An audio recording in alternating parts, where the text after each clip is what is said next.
Hello, my friend, and welcome to the study. I've got a book here on Sydney gardening by suburb, local knowledge for the best results from Newcastle and the Blue Mountains to the Southern Highlands and Wollongong.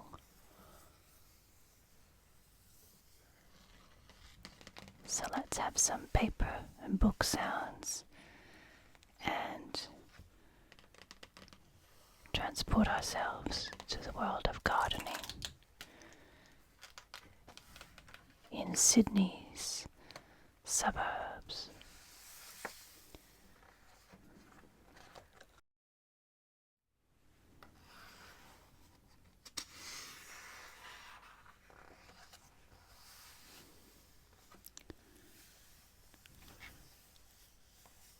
There's an introduction and soils in the Sydney region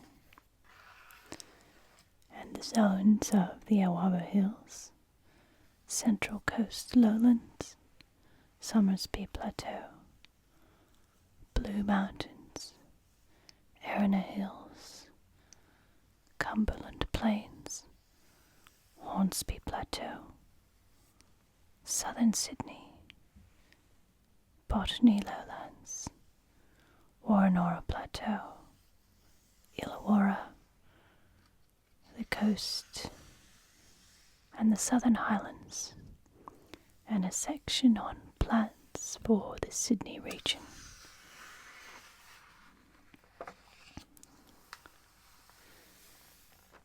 It's going to be spring soon in Sydney. So we'll be thinking about what to plant and what to do in the garden this year. And there is a map of all of these regions, regional gardening styles. A variety of wonderful garden environments are located in the area covered by this book. They stretch along the coast from Newcastle to Wollongong and inland to the Blue Mountains and the Southern Highlands. This overall area can be divided into a number of zones, each of which is united by common landform, soils, and climate. Understanding these can help you take full advantage of the gifts of your specific area. Climate has by far the most powerful influence.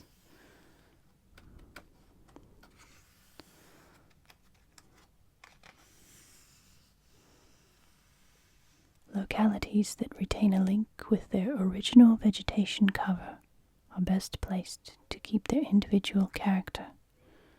The lakes area on the Central Coast is such a locality. The silhouettes of the graceful swamp oaks growing beside the lakes give the area a sense of place that requires little embellishment. This image can be kept in mind when gardens are planned in the zone. There is no shortage of plants that would reflect this distinctive style, but equally there are many that would detract from it. Your garden fits within the wider context of your street, precinct, or suburb. Forget your garden boundaries and consider plant choices in the light of this setting. Trees in particular have an impact beyond a single garden. Find a high place and have a look around your locality. What is the character of the tree canopy? It is surprising how densely most areas are dominated by eucalyptus. The plants you finally suggest might be natives or exotic species. You are in the best position to decide what will be most appropriate. You will certainly enhance your area if you can add another link to its existing tree cover.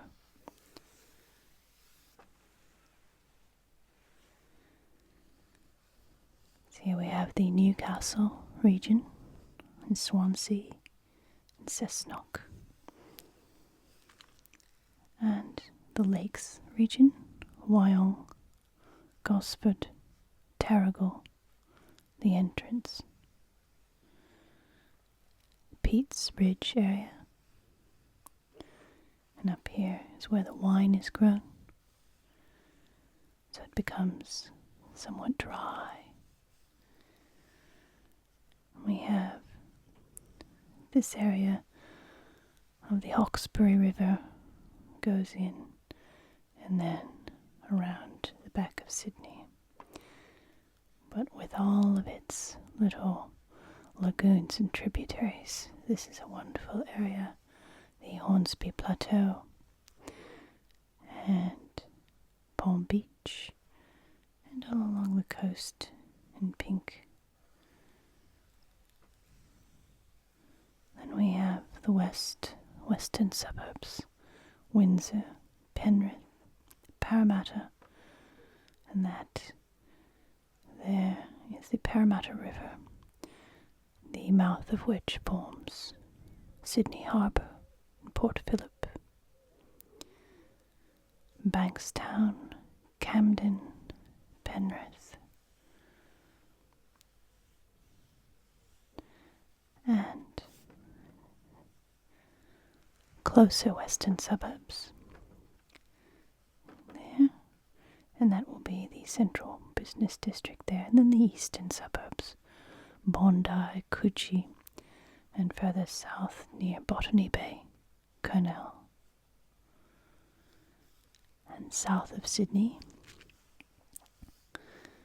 this beautiful area here with all these rivers, Appin,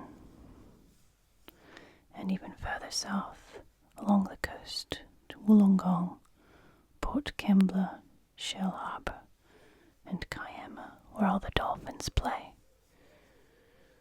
So all the coal is coming from ridges that kind of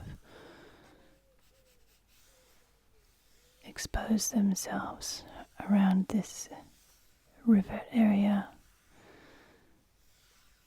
of erosion, prehistoric erosion, which is why a lot of these harbours, Wollongong, Port Kembla, Newcastle, have the coal and ironworks and exports. And south we have Mittagong, Bundanoon, and going towards the Southern Islands and Blue Mountains, Katoomba, Picton, Bargo, and the great dammed lake. Let's have a look. Look at all of these suburbs of Sydney.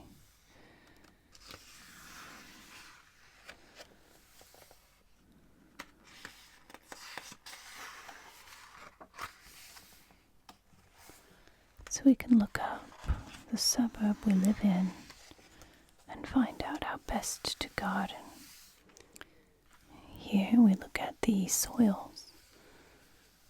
Thousands of years of plant evolution have delivered the unique flora that is indigenous to your zone. During this time, local plants have developed an extremely sophisticated range of adaptive strategies that ideally suit them to their unique soil environment. Indigenous soils vary considerably from location to location within a region. The soil in your garden may have been brought to your garden from elsewhere. Subsoil may have been brought to the surface during the earthworks associated with the construction of your home. You don't know what previous gardens may have added to your soil, and you probably want to grow introduced species that have needs different from those of plants native to your zone. These are a lot of factors that influence gardening in Sydney and indeed Australia that we don't find in other parts of the world. Australia being a very geologically old continent. Here we have samples of a different kind of soil: clay, loam, and sandy, and how to determine the stability of the soil and how it behaves, and the texture. I'll show you how different plants are going to perform. Also determining what they call a chemical baseline and conditioning the soil to a certain pH suitable for certain plants. Here we have the Awaba Hills. This is up in the north of Lake Macquarie, towards Newcastle. So we have Catherine Hill Bay, Lake Macquarie, Swansea, Boolaroo,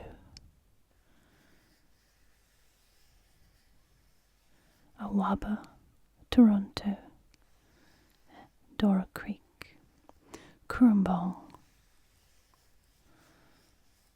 Coal Point, and Monkey Mountain.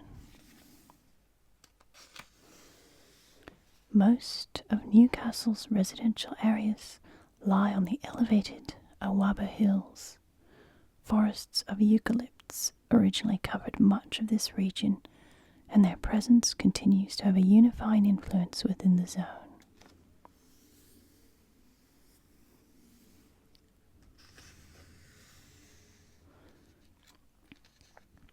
The remnants of these communities, along with the trees that remain in the streets, parks, and gardens of Newcastle, are very important. They provide a very substantial proportion of the habitat for the fauna that either lives or visits the city and its suburbs. Coastal red gum is common to the higher slopes. It grows at the beginning of the Great North Walk at Charlestown Park. There's also the red bloodwood, the Eucalyptus gumifera, and the Sydney blue gum. Here we have details about the shrub communities. The most spectacular wildflower shrub communities are found in the understory of the dry sandstone forests of the Charlestown area. This is an area on the coast where the penguins come and play about this time of year. There's wetlands and some notes on climate, rainfall, temperature, wind patterns, humidity and fog. Korangang Island Reserve is a great place to see wildlife associated with saltwater mangrove communities. There, the grey mangrove can be seen thriving in the salty tidal waters. Estuarine communities such as this provide an important habitat for fish breeding and a sanctuary and feeding ground for fauna. And here we have gardening in the elevated areas of the Awaba Hills. Typical behavior, soil-based and clay-based, and how to treat your soil and fertilize. And now we have a list of recommended plants: trees, shrubs, the banksia, Baera rubioides, the river rose. And we've got some waxflower, gardenia, hibiscus, and the strelitzia, one of my favorites. This this one is the small-leafed Strelitzia, the parvifolia. Blah. The bougainvillea climber. Look at all these climbers. Jasmines, red riding hood, wonga wonga vine, grapevines, annuals, asters, lobelia, cornflowers, and perennials, daisies, rock orchids, purple salvia, oyster plant, kangaroo paw, and ground covers, adiantum hispidulum, that is the five-fingered jack, cutleaf daisy, fern, and the boobiala, the creeping boobiala, native violets as well, hedges, screens, kitchen herbs, fruit trees. We have the Tahitian lime, lemons, Valencia orange, guava, macadamia nut, mulberry, passion fruit, and tamarillo, as well as vegetables that can be grown. And now we come to the Central Coast lowlands. Here's just south of Lake Macquarie and Tuggerah Lake. We have Budgewoi, Morisset, Doorlong, Jillaby, Wyong, Tuggerah, Bateau Bay, Wamberal, Niagara Park.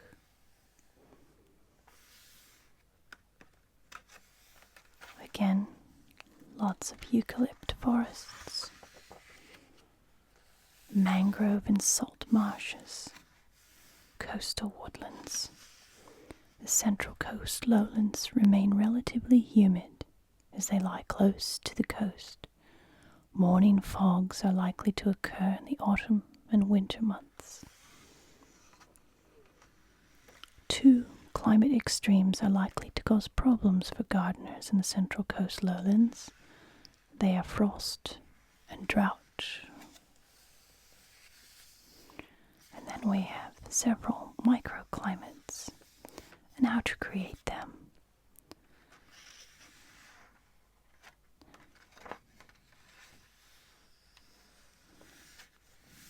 And more shrubs, perennials,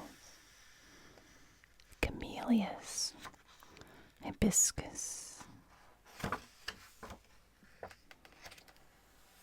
and how to minimize pest damage. Here, going west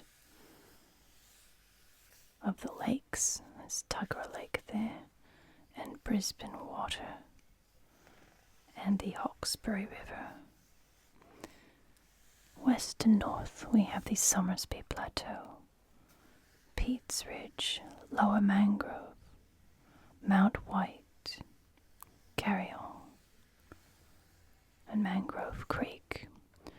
So you can see that this plateau woodlands is full of temperature and climate, microclimate changes there.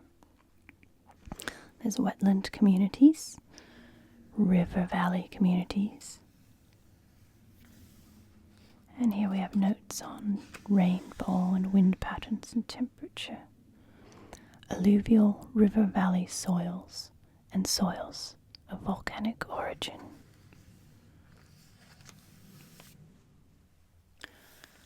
More notes on drought and soil treatments and all of these wonderful plants that we can see and hear, attracting fauna. Grevilleas make ideal habitats for native birds such as the honey-eater. They love sucking the nectar out of these. And the kookaburras. They love to eat little lizards and tiny animals. Kookaburras prefer to perch high up and survey the area. To attract them to your garden, you will need to plant some large trees. And how to attract the birds. Layering vegetation, leaving rocks and logs intact, providing a clean water source, avoiding pesticides, and keeping your cat inside. As there are extremely few native Australian predators, which means that any introduced predator will cause a lot of problems to the native flora and fauna. And here we have the Blue Mountains, Katoomba, Mount Victoria, Blaxland, and farther south, the Warragamba, the Cox River, this big dam, the Warragamba Dam catchment area. Some of these dams were built after the Second World War, and there were lots of immigrants to come to find jobs. So it makes very colourful, interesting communities there in the west. And we have the dry and rainforest parts of the Blue Mountains, the tall, moist eucalypts. Climate, temperature, rainfall, soils, and of course, lots of frost in the Blue Mountains.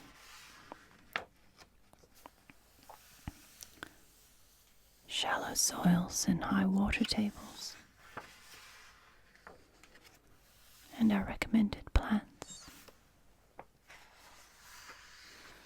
And then we come to the Arana Hills. This is just north of the Hawkesbury River, so Sydney is down that way.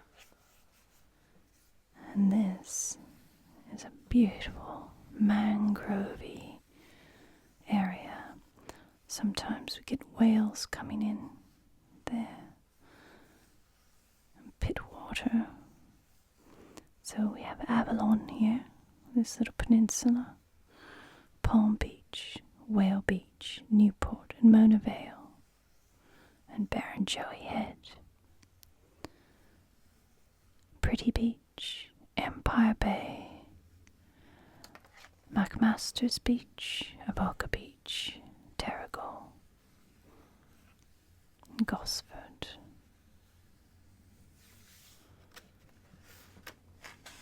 Lots of rainforest communities there.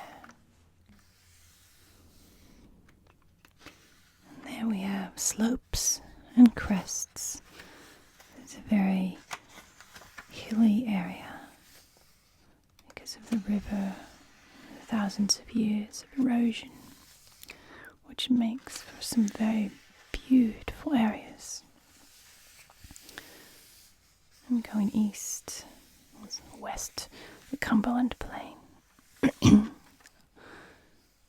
Yagona, Liverpool, Ingleburn, Campbelltown, Menangle, Camden, Penrith, Richmond and Windsor.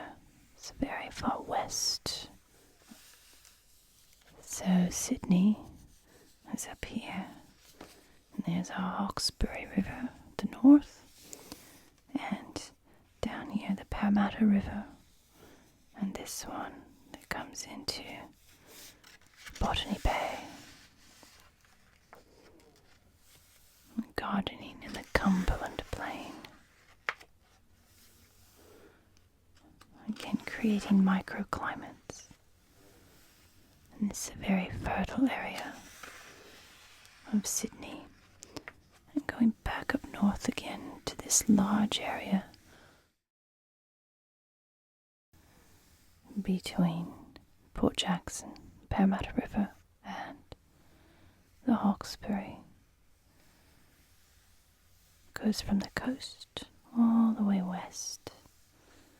Oh, the Castle Hill, Balcombe Hills, Blacktown, Parramatta, in the south of this region, and the North Shore Mossman, Lane Cove,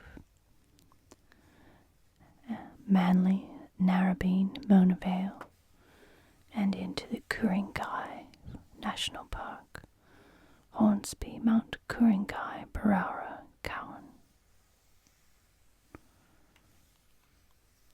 So it covers some very fertile soils there. Much of Sydney's diverse garden landscape is underpinned by the monumental platform of the Hornsby Plateau. The region has a long-standing garden tradition that has been influenced by natural and cultural factors.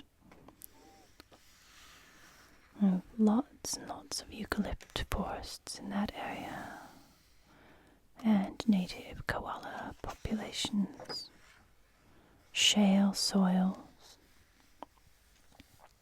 dry and moist eucalypt forests. But as many places in the Sydney region, it is susceptible to drought and frost.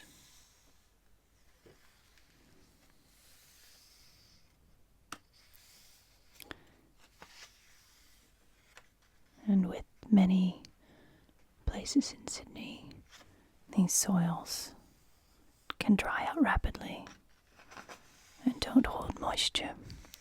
It's always a problem. And here they talk about environmental sustainability.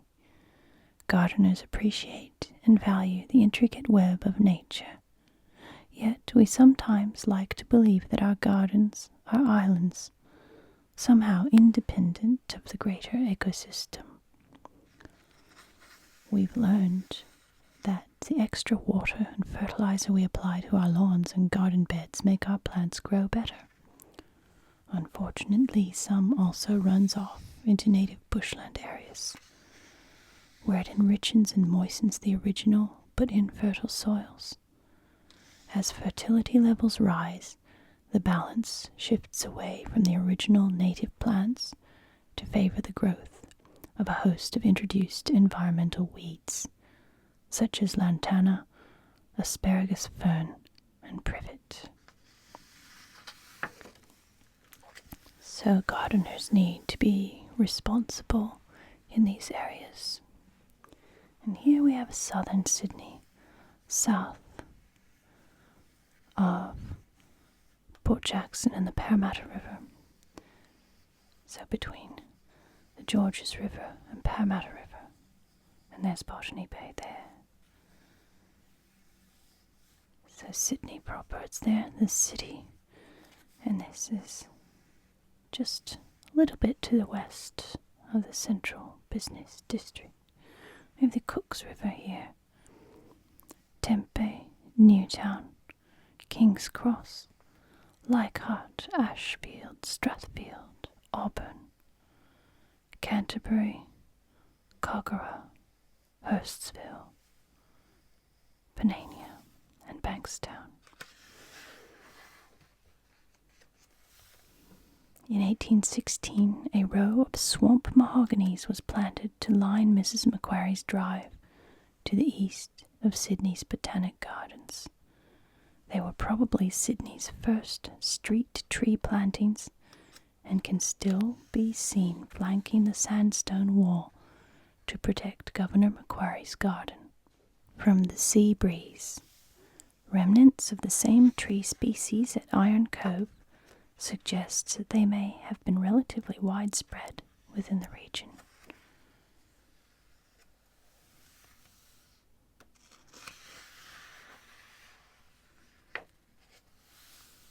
And now we have recommended plants again.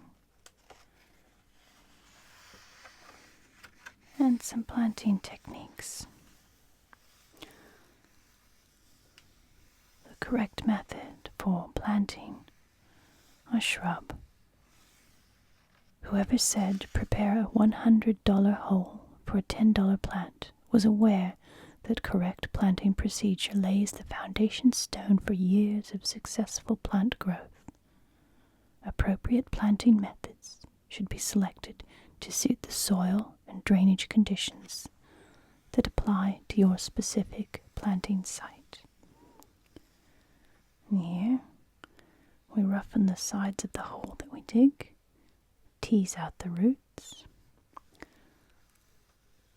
leave the clay soil undisturbed, so the hole only goes through the topsoil. And then you fill in with topsoil and surround it with mulch, keeping the stem of the plant clear of the mulch. And now we have almost what you would call Sydney proper, Botany Bay, the Botany lowlands, from the eastern suburbs, Rose Bay, Bondi, Woollahra, Randwick, down south to Coogee, Waterloo, Botany, La Perouse, Sans-Souci, and Cronulla, the Georges River.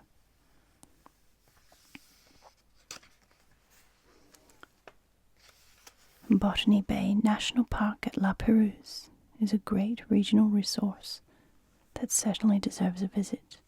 Late winter and spring, right now, is the best time as its spectacular wildflower display is in full bloom.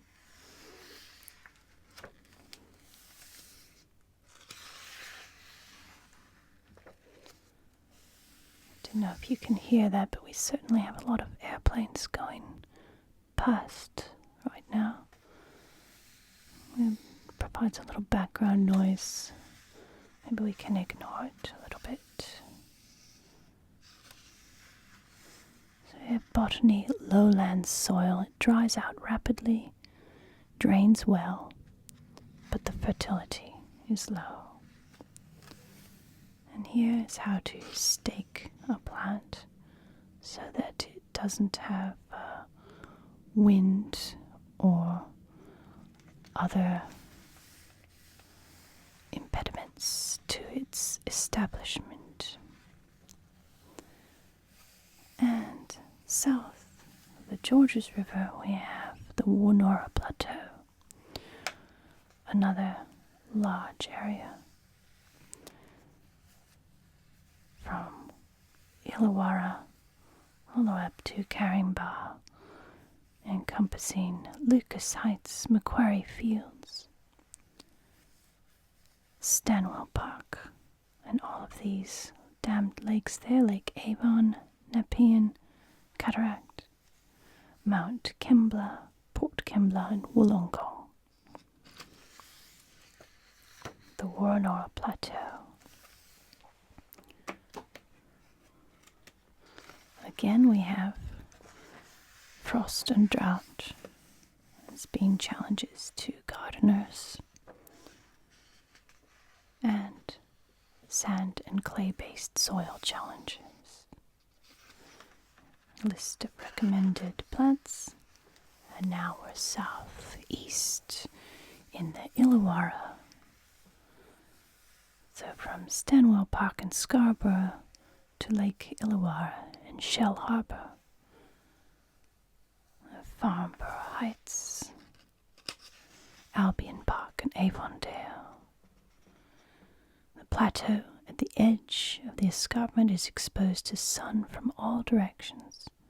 Around the area of Sublime Point, a low tree and shrub vegetation can be quite easily accessed. This silvertop ash eucalypt and red bloodwood community is typical of sandstone sites and is well adapted to cope with fire, which is good because fire season comes every year. Some of it is part of the natural ecosystem of many Australian plants and forests.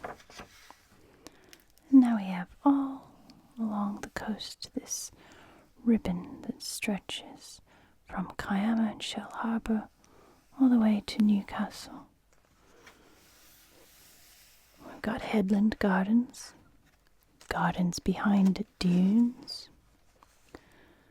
gardening in fragile coastal environments. Coastal plant communities are fragile, and most have been significantly disturbed. Residents of the coast zone will already be aware of the challenges this presents. This landform of the beach dune systems is constantly undergoing change. We know that some parts of the land was around the North Shore, I think, have already fallen into the sea. And here we have some coastal vegetation zones. The ocean, the fore dune, with sandy soil, and the hind dune, where we get the trees and the forests.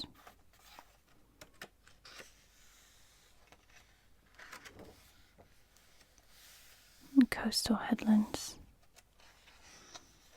and again microclimates. Typical behavior of a predominantly sand-based coastal soil. Dries out rapidly, drains well, nutrients are readily carried away by water moving through the soil. Usually contains little organic material, but it is easy to work, alkaline and salty. And now we move southwest to the Southern Highlands.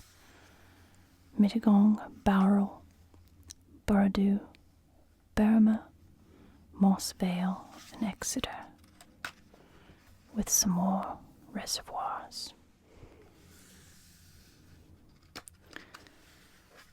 And because of Australia's geological history, here we find volcanic basalts giving way to rainforests.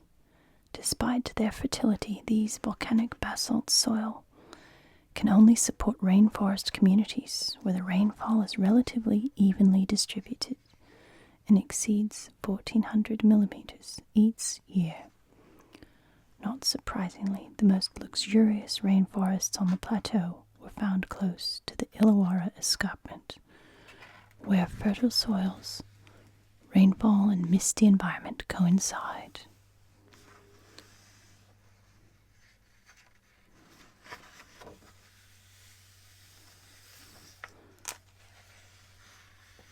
There's lots of interesting things happening in the Southern Highlands.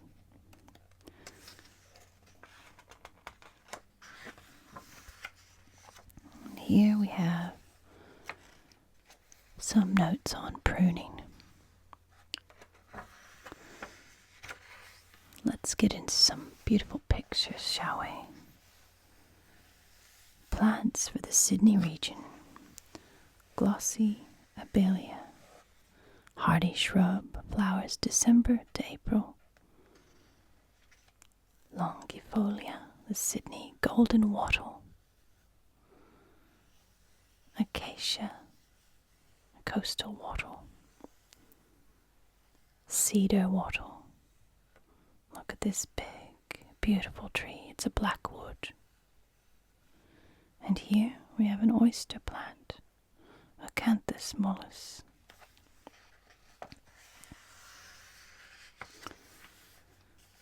Agapanthus. Some of these obviously introduced. And Japanese maple. Beautiful, beautiful trees. Flannel flower. We have a wildflower garden. Five-fingered jack fern, and the West Australian willow myrtle. And here this little crabapple or malus. It's not really in the malus family. It's called a lily-pilly. Comes in hues of bright purpley red. Birds love it.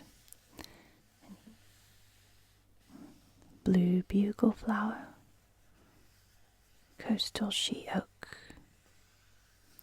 forest oak, and dill. Here here's a Sydney red gum and Japanese windflower. Up there we see a Sydney fig.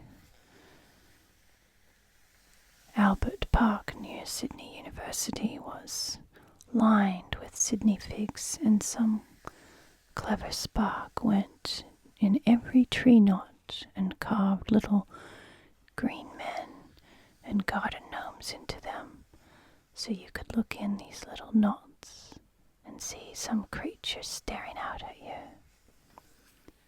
Here we have the kangaroo pole and French tarragon, lemon-scented bancosia,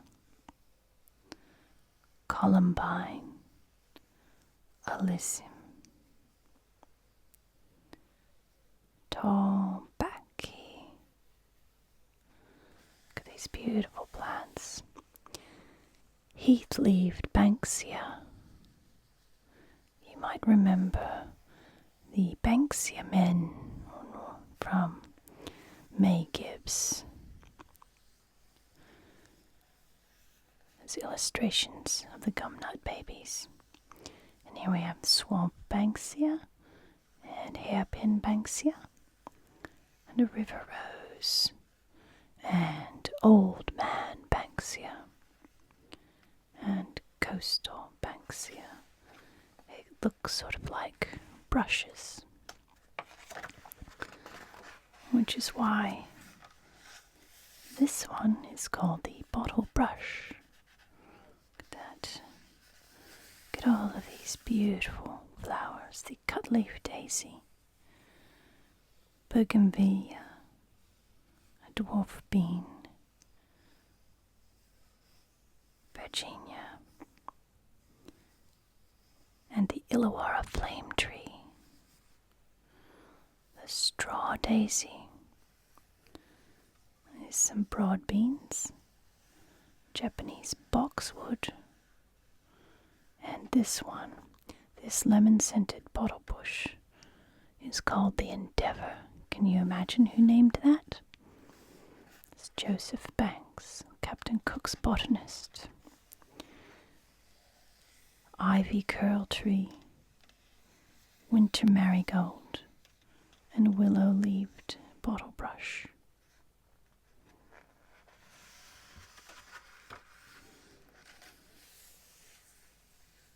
Weeping bottle brush, minials, more bottle brush, Cape chestnut, a swamp oak, and this one's called pig face,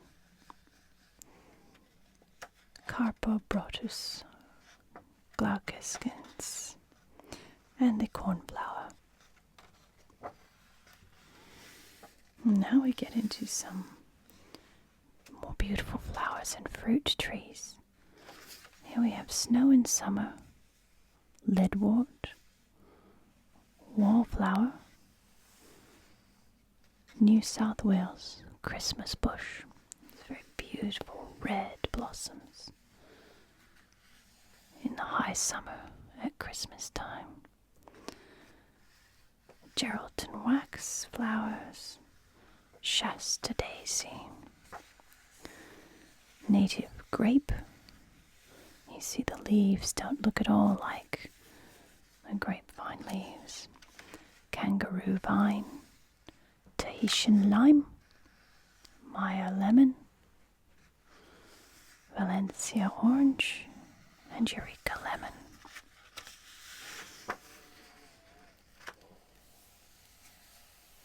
Marsh grapefruit, anemone clematis, kaffir lily, larkspur, old man's beard, smoke bush, Mexican aster, isn't that beautiful? And the swamp lily there, and coriander.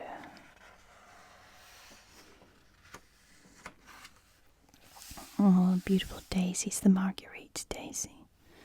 And Sweet William, the dianthus. Coin spot tree fern. Lambert cypress. Tuckaroo. One's little gum nuts there. Or gum nut like little things. And look at that one. Arizona cypress. Bhutan cypress. And all of these pinks. And the Daphne.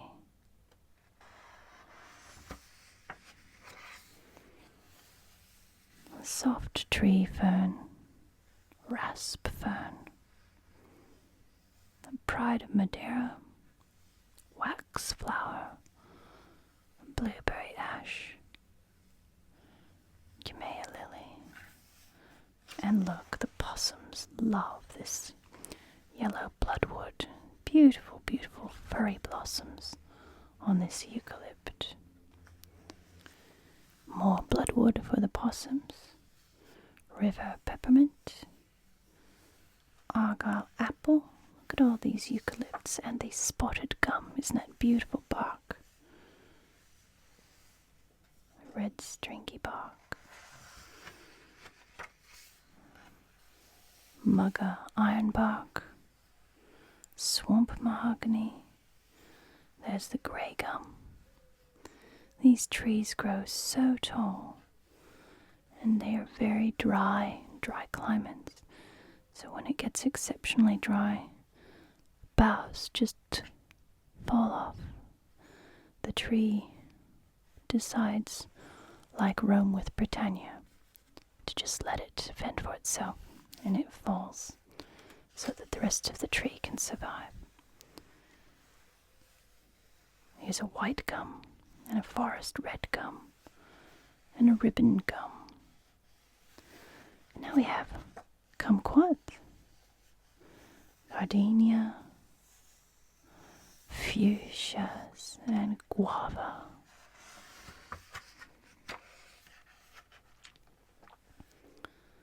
Look at all of these wonderful native plants. All of the colors. This one's called a fried egg tree.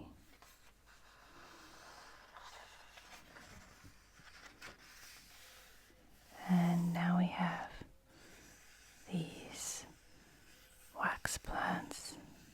Beautiful flowers. I like the sound of these pages. They're a little bit rough. Hibiscus. Ivy.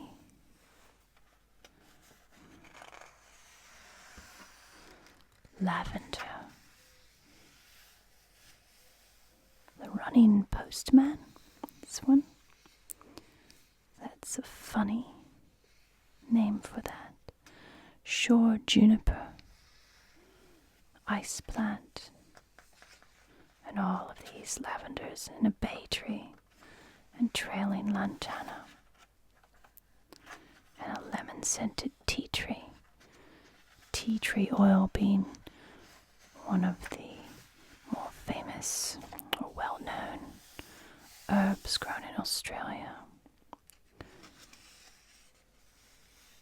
These wonderful fruits, the macadamia nut. I love macadamias. Do you like nuts?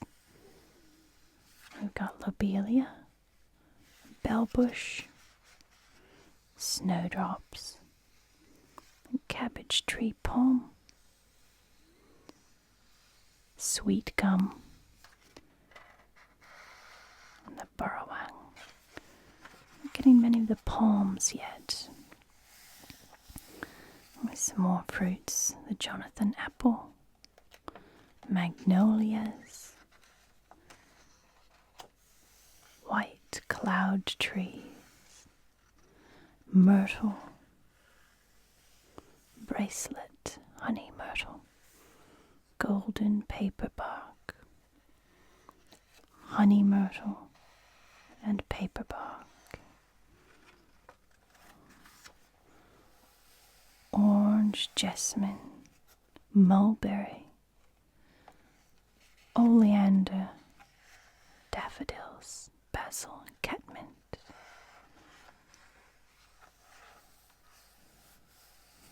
Look at all of these. The passion fruit, wonga wonga vine, peas, photina, primulas, plumbago, the Chinese pistachio, dwarf pittosporum, pears and peaches and plums, flowered mint bush, black-eyed Susan, rosemary from remembrance, fan flower, beach fan flowers, salvia, horsetails and sage, and the paper star, and the Banksia rose. Can you imagine for whom the Banksia rose is named? That's right, Joseph Banks again, a famous botanist. And here we have a Strelitzia parvifolia, or Strelitzia regina. A very pretty flower, looks like the bird of paradise it's called. And look at all of these tamarillo there, rosewood and brush cherry, bluebell creeper,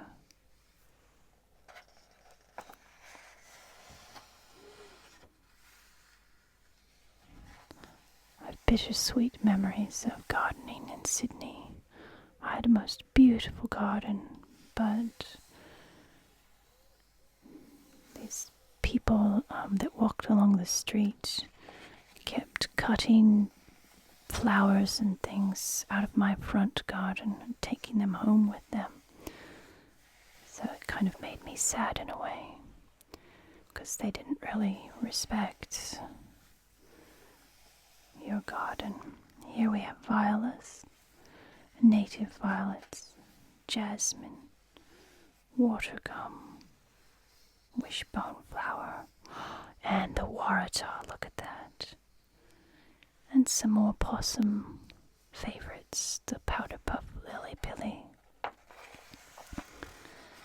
And last but not least, ornamental grapes and cypress.